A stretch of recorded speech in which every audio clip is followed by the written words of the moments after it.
Ces 15 minutes-là, j'aimerais aborder le terme de la souffrance. Petit disclaimer ici, j'ai mentionné à personne qu'on allait parler de la souffrance un matin. Donc, quand on a parlé de la souffrance, je pense pas que c'est un hasard, mais je vous laisse l'interpréter. Donc, à l'entendre du mot « la souffrance », vous pouvez peut-être penser à certaines expériences douloureuses de votre passé. Peut-être que vous vivez déjà dans une tempête. Peut-être êtes-vous dans un couloir qui est sombre. Vous avez de la difficulté à voir le fond. Il n'y a pas d'espoir. On peut voir ça dans nos vies, mais on est surtout capable de le voir dans la vie des autres. Puis, en effet, il n'y a pas besoin d'aller plus loin que de regarder la télé ou les journaux, et vous êtes capable de la palper dans la vie des autres. Pour moi, la souffrance, j'ai l'occasion, en étant infirmier, de l'observer dans la vie des autres, que ce soit physique, émotionnel, psychologique. Fait que les drames humains, j'en vois à chaque jour. J'ai vu des corps qui sont rongés par la maladie. J'ai vu des jeunes pères mourir, laissant leur conjointe derrière, après de longues batailles contre le cancer. Des bons pères de famille. Puis ça peut sembler injuste, tout ça. On m'a déjà menacé de mort. J'ai eu un homme qui est mort dans mes bras alors qu'il se noyait dans son sang. J'ai vu des jeunes hommes et des jeunes femmes se pendre. Je ne les ai pas vus se pendre, mais j'ai pu travailler avec ces gens-là. J'ai surtout vu leurs familles qui sont dans une détresse face au constat que leur bien-aimé allait vraiment pas bien ou qu'il allait tout simplement mourir. Et je vous mentionne ces quelques histoires-là, mais j'ai d'autres histoires qui sont plus explicites et gore que je pourrais vous nommer. Mais c'est tout simplement pour dire que je suis troublé par la grandeur de la souffrance depuis les 5 dernières années. Puis, face à ce que j'ai vu, des fois, j'arrive à la conclusion que la vie, c'est mal faite. Puis, je connais le Dieu de la Bible, je crois qu'il est bon, mais comment croire avec autant de souffrance? Il est où Dieu dans toute cette souffrance? Il est où dans ma souffrance? Il est où dans tout ce chaos-là? Et c'est ces questions-là qu'on va essayer de regarder à ce que les Écritures nous annoncent. Vous avez déjà eu un avant-goût avec ce qu'on a dit ce matin, mais je vous invite de rester avec moi. On va analyser ça sur un autre angle. Donc, personnellement, avec l'expérience dans les couloirs froids de l'hôpital, j'ai de la misère à le ressentir, sa présence. Donc, ma question que je veux qu'on explore précisément, c'est est-ce que Jésus était indifférent à la souffrance humaine? Donc, aujourd'hui, le titre de mon message, c'est « Le remède à la souffrance humaine ». Donc, tournez avec moi dans le livre de Marc, chapitre 15, verset 16. Et c'est les événements de la crucifixion qu'on va observer aujourd'hui. Donc, à travers ce chapitre dans le livre de Marc, Marc 15, verset 16, je veux qu'on observe 2 points. Premièrement, le premier point que je veux qu'on voit, c'est que Jésus est le juste qui a souffert. Le deuxième point, c'est que signifie la croix de Jésus, le souffrant, pour nous, les souffrants? Donc, sans plus attendre, on va lire rapido notre texte pour se mettre en contexte. Marc 15, 16. Les soldats conduisirent Jésus à l'intérieur de la cour, c'est-à-dire dans le prétoire. Ils rassemblèrent toute la troupe. Ils lui mirent un habit de pourpre, en posèrent une couronne d'épines qu'il avait tressée. Puis ils se mirent à le saluer. « Salut, roi des Juifs !» Ils lui frappaient la tête avec un roseau, crachaient sur lui en se mettant à genoux et se prosternant devant lui. Après s'être moqués de lui, ils lui enlevèrent l'habit de pourpre et le remirent ses vêtements et l'amenèrent pour le crucifier. Ils forcèrent un passant qui revenait des champs à porter la croix de Jésus. C'était Simon de Cyrène, le père d'Alexandre et de Rufus. Ils conduisirent Jésus à l'endroit appelé Golgotha, ce qui signifie lieu du crâne. Ils lui donnèrent à boire un vin mêlé de myrrhe, mais il ne le prit pas. Ils le crucifièrent et puis partagèrent ses vêtements en tirant au sort pour savoir ce que chacun aurait. C'était la 9e heure du matin quand ils le crucifièrent. L'inscription indiquait le motif de sa condamnation, portait ces mots, le roi des Juifs. Ils le crucifièrent avec 2 brigands, l'un à la droite et l'un à sa gauche. Ainsi fut accompli ce que les Écritures, il fut compté parmi les criminels. Les passants l'insultaient. Il secouait la tête en disant « Hey, toi qui détruis le temple et qui reconstruis en 3 jours, sauve-toi toi-même, descends de la croix. » Les chefs, les prêtres et les spécialistes de la loi se moquaient aussi et lui disaient « Il a sauvé d'autres et il ne peut pas se sauver lui-même. Que le Messie, le roi d'Israël, descende maintenant de la croix, afin que nous voyions et que nous croyions. » Ceux qui étaient crucifiés avec lui l'insultaient aussi. À midi, il y eut des ténèbres sur toute la terre, jusqu'à 3 heures de l'après-midi. Et à 3 heures de l'après-midi, Jésus s'écria d'une voix forte, « Eloi, Eloi, lama sabachthani », ce qui signifie « Mon Dieu, pourquoi m'as-tu abandonné ?» Quelques-uns de ceux qui étaient là, après l'avoir entendu, disent, « Voici qu'il l'appelle Élie. » Et l'un d'eux courut, remplit une éponge de vinaigre, et fixa un roseau et lui donna à boire, disant, « Laissez donc, voyez si Élie descendra là. » Cependant, Jésus poussa un grand cri, le voile du temple se déchira en deux, depuis le haut jusqu'en bas. Quand l'officier romain qui se tournait face à Jésus l'entendit son cri et vit expirer de cette manière, il dit, « Cet homme était vraiment le Fils de Dieu. » Donc, premièrement, les Écritures mentionnent que Christ a souffert psychologiquement. Il a été abandonné de tous. Au verset 16, on nous montre qu'il y a des militaires qui l'ont pris. Ils ont usé de violence sexuelle sur lui en le mettant nu devant les autres soldats romains. Verset 17, on nous démontre qu'ils l'ont vêtu d'une guenille en guise de vêtement royal. Non pas dans un cas où on respecte la monarchie, mais tout simplement pour rire de lui puis se payer sa tête. Jésus y est humilié encore et encore. Verset 18, étant totalement à la merci de ces hommes-là, ces hommes-là s'écrient « Salut le roi des Juifs ». Sa réaction n'est même pas en mesure, la réaction de ces gens-là ne sont même pas en mesure de réaliser qu'il s'adresse plus qu'à un roi des Juifs, mais au roi de la terre puis de les astres qui gravitent autour. Au travers de ses rires narquois et malicieux, le verset 19, il lui crache dessus, comme s'il était moins que rien. Lui qui, au début de l'existence humaine, était assis à la droite de Dieu et qui lui a même créé les êtres humains. Le texte n'est pas précis sur la chronologie de toutes ces choses-là, mais par la suite, les gardes ne font même pas attention à sa dignité. Il le déshabille encore une fois, puis il le rhabille avec ses vieux vêtements, probablement tout déchirés à cause du fouet. Il n'y a aucune compassion, il n'y a aucune empathie qui est présente dans ces lignes-là. Seulement une brutalité qui est bestiale, douloureuse. Mais malheureusement, le calvaire n'est même pas commencé encore. Deuxièmement, le passage nous montre qu'il a souffert physiquement. Verset 17, on lui met une couronne d'épines sur sa tête. Le cuir chevelu, comme Armand l'a dit, est un endroit hautement vascularisé. Ça saigne de tous les bords, ça écoule dans les yeux.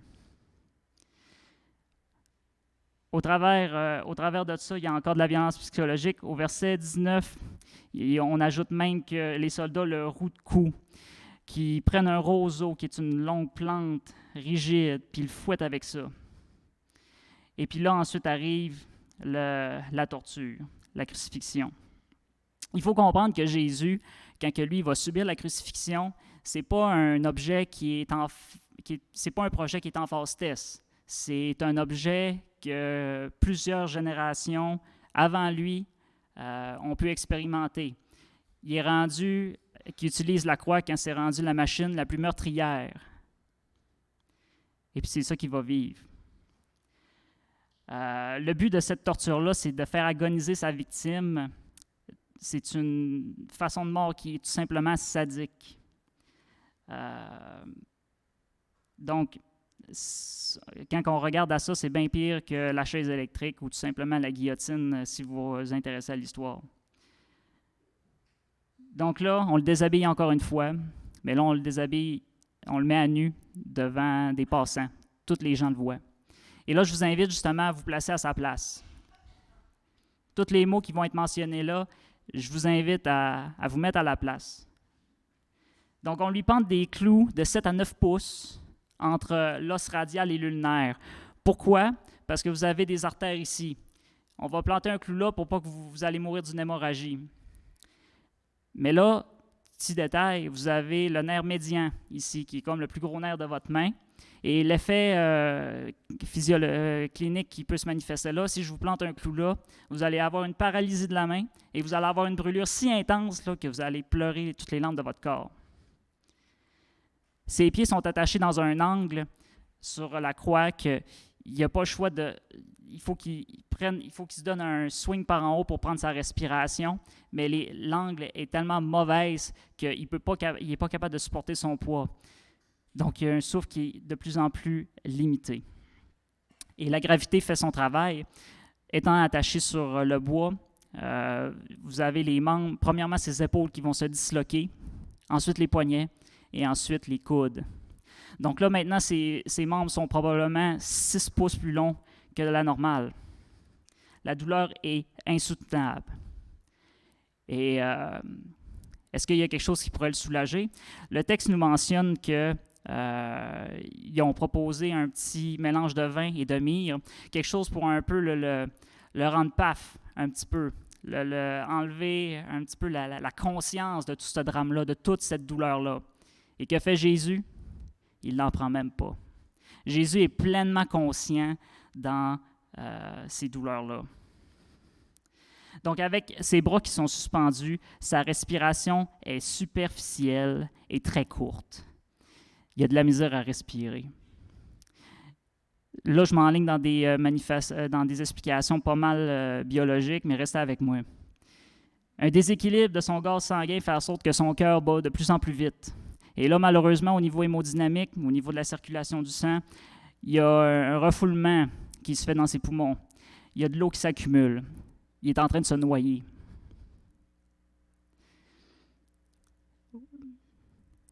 Souffrant physiquement, il est nu et injurié. Verset 29, les passants. « Hey, toi qui détruis le temple et qui reconstruis en 3 jours. » Verset 30. « Sauve-toi toi-même, descends de la croix. » Verset 31. « Il en a sauvé d'autres, et il ne peut pas se sauver lui-même. » Verset 32. « Que le Messie, le roi d'Israël, descende maintenant de la croix, afin que nous voyions et que nous croyions. » Je vous partage la pensée d'un certain monsieur Méliton de Sardes, un père de l'Église du 2e siècle, qui exprime la réalité de la croix en ces mots. Lui qui a suspendu la terre dans l'espace, le voilà suspendu sur la terre. Lui qui a fixé les cieux, le voilà fixé par des clous. Lui qui a porté la terre, le voilà porté sur un arbre. Le Seigneur de tout est exposé à l'ignominie dans un corps dénudé. Dieu pendu, nu à un arbre. C'est lui qui a fait le ciel et la terre et qui, au commencement avec le Père, a façonné l'homme. On n'est même pas encore au bout de l'histoire. La suite est d'autant plus tragique. Le verset 33 nous montre qu'en plein jour, alors que le soleil est à son zénith, c'est-à-dire midi, des ténèbres s'abattent sur tout le pays. Il fait noir. Qu'est-ce qui se passe? Ce n'est pas une éclipse. Parce qu'une éclipse solaire, ça arrive seulement dans la nouvelle lune. Puis dans la chronologie des évangiles, on est dans la Pâque. Donc on n'est pas dans ce cas de scénario-là. Ce n'est pas Satan qui est l'auteur de ces ténèbres-là. Il y a seulement Dieu qui est capable de contrôler les puissances cosmiques. Donc, qu'est-ce qui se passe? Cette obscurité en verset 33 ne signifie pas l'absence de Dieu, mais la présence sainte et terrifiante. Le Père descend à Golgotha dans une obscurité épaisse en tant qu'exécuteur divin pour juger et abreuver son courroux, non pas sur le pécheur, mais sur celui qui porte le péché, Jésus-Christ, son propre Fils. L'objet de sa colère, c'est le péché, mais présentement, Jésus est en train de porter le péché à la croix. Événement si redoutable qu'un peu plus dans l'évangile de Luc, on nous mentionne que Jésus suait du sang à l'idée de voir ça arriver. Jésus est en train de recevoir toute la colère de Dieu contre le péché sur lui, le châtiment qui nous revenait chacun d'entre nous. Après cela, verset 34, les ténèbres se retirent, Dieu s'en va. Jésus est littéralement abandonné de son propre Père. Et il va s'écrier en ces mots, « mon Dieu, pourquoi m'as-tu abandonné? » Ça a été mentionné ce matin dans l'adoration. Jésus ici mentionne une prière connue par le peuple juif qui vient du psaume 22 et qui décrit vraiment, parfaitement la condition de Jésus. Cette citation n'est pas anodine puisque c'est précisément comment Jésus se sent. Il se sent abandonné. Dans mon introduction, je vous partageais qu'il m'était difficile de sentir la présence de Dieu au travers de tant de souffrances. Ce qu'on voit ici, c'est que Jésus a vécu la même chose. Dieu l'a abandonné. Alors qu'il est perché sur ce bois, à la risée de tout le monde, à la merci de tout le monde, la risée de tout le peuple, il se sent abandonné de Dieu. Mais notez une grande différence entre moi et Jésus. Alors que Jésus est dans ses souffrances, sa première pensée se tourne vers son Père. Il y a quelque chose à retenir ici. Maintenant, pourquoi ne pas souffrir avec une présence réconfortante dans la souffrance? Il est laissé là, perché, sans consolation. Jésus est en train de vivre la réalité entière des tourments de l'enfer, dont le point principal est l'abandon de Dieu le Père. C'est ce que ça impliquait de prendre notre punition qui nous revenait. Christ traverse toute cette souffrance qui implique nos crimes afin qu'un jour, il n'y en ait plus de souffrance. Les heures passent, verset 37, étant fatigué et à bout de souffle, Jésus pousse finalement un grand cri et rend l'âme. En regard à ces lignes, Christ est passé par différentes souffrances physiques, psychologiques, émotionnelles, sexuelles, sociales. On s'est moqué de lui, on l'a humilié, on l'a giflé, on l'a battu, on l'a craché dessus. On l'a mis nu devant tout le monde, sans possibilité qu'il se cache. On lui a fait subir un instrument de torture sadique. On l'a abandonné. Alors comment Jésus peut être indifférent à la souffrance si lui-même il a vécu pleine conscience toute cette souffrance-là? Maintenant, à quoi ça rime tout ça? Mon point numéro 2, que signifie la croix de Jésus, le souffrant, pour nous qui souffrons? Et je vois que je traverse trop le temps, donc je vais aller plus vite. Premièrement, Jésus peut compatir à nos douleurs parce que lui-même a vécu une souffrance extrême. Il n'est pas comme les dieux de l'Olympe qui sont perchés sur une montagne, qui se préoccupent guère des hommes. La croix connecte Jésus à nos souffrances. Dans l'isolation de la douleur, ce tunnel sombre et pesant, le livre d'Hébreux mentionne ces lignes. Nous n'avons pas un grand prêtre incapable de compatir à nos faiblesses. Au contraire, il a été tenté en tout point comme nous, mais sans commettre de péché. Jésus comprend personnellement les horreurs que l'humanité subit. Il est venu de façon volontaire ici-bas pour nous libérer de l'effet du péché, qui est de vivre dans la souffrance pour l'éternité loin de Dieu. Dans le verset 38, un événement surnaturel prend place, le voile du temple se déchire. La restauration de la relation avec Dieu est possible. Puis par la suite, on retrouve directement au verset 39 un officier romain responsable de 100 hommes. Il faut comprendre que ce monsieur-là, ce n'est pas la première fois qu'il voit quelqu'un mourir. Ce n'est pas la première crucifixion qu'il voit. Puis à l'inverse des autres condamnés à mort, Jésus ne s'est pas défendu, malgré toute la violence qu'il a reçue. Il disait même à son Père, « Père, pardonne-leur parce qu'ils ne savent pas ce qu'ils font. » Sa conclusion à lui, devant le corps mutilé de Jésus, est la suivante. On peut lire dans les lignes, « Cet homme était vraiment le Fils de Dieu. » Cet homme a reconnu Jésus comme tel, le Fils de Dieu. Alors toi qui écoutes dans la salle, vous qui écoutez dans la salle, est-ce qu'on reconnaît Jésus comme le Fils de Dieu? Est-ce que vous voyez aussi cette mort n'est pas comme les autres morts? Jésus, c'est celui qui s'est abaissé, nous a acquis un accès à celui d'en haut. La croix de Christ brise le pouvoir du mal sur notre monde à travers sa résurrection. La relation avec Dieu est désormais restauré par l'action du Fils.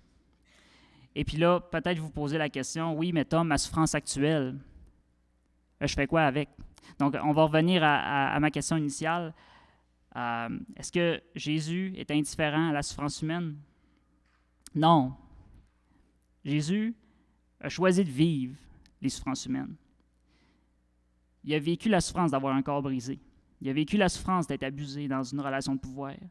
Il a vécu la souffrance d'être abandonné quand il était dans le besoin.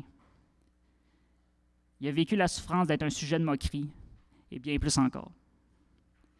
Alors, ce Jésus souffrant est en mesure de compatir aux souffrances humaines. Dans un autre ordre d'idée, l'un des aspects nocifs de la souffrance, c'est que la souffrance, elle l'isole. Mais aujourd'hui, on n'a pas à vivre cette souffrance-là tout seul. Par sa mort à la croix, il nous réconcilie avec le Père. Il met son esprit dans nos cœurs. Nous ne sommes pas seuls. C'est quelque chose qui se vit. Puis c'est pas possible de la vivre si tu ne crois pas en Dieu. Oui, il est mort, mais ce Jésus-là, il est ressuscité aujourd'hui. Il est capable de manifester sa présence dans les pires souffrances. Pourquoi les mauvaises choses arrivent? On vit dans un monde brisé présentement. Puis est-ce que c'est la volonté de Dieu pour nous de vivre ces souffrances-là? Non. Non. Mais il y a un plan. Il y a quelque chose qui s'en vient. Et quand on regarde aux lignes de l'Apocalypse, on nous mentionne ceci, je vais faire la lecture pour vous. Il essuiera toutes les larmes de leurs yeux. La mort ne sera plus. Il n'y aura plus ni deuil, ni cri, ni douleur, car ce qui existait avant a disparu. Donc, on a un Jésus qui n'est pas indifférent à la souffrance humaine. Vous êtes accompagnés puis vous êtes aimés. Donc, c'était ça que je voulais apporter ce matin. Prions, adorons le Père. Seigneur grand Dieu, en regard à ces lignes, tu as souffert. Et à l'excision de ces lignes-là, je pouvais seulement avoir la gueule à terre face à autant de douleur. Et puis, ce qui est d'autant plus flyé, c'est que tu as choisi de vivre ça parce que tu aimais chacun des êtres humains sur cette terre. Et pour ça, je veux élever ton saint nom, ton grand nom. Je te prie de bénir cette assemblée et de leur faire du bien dans les tempêtes de leur vie. Dans ton Fils Jésus, Amen.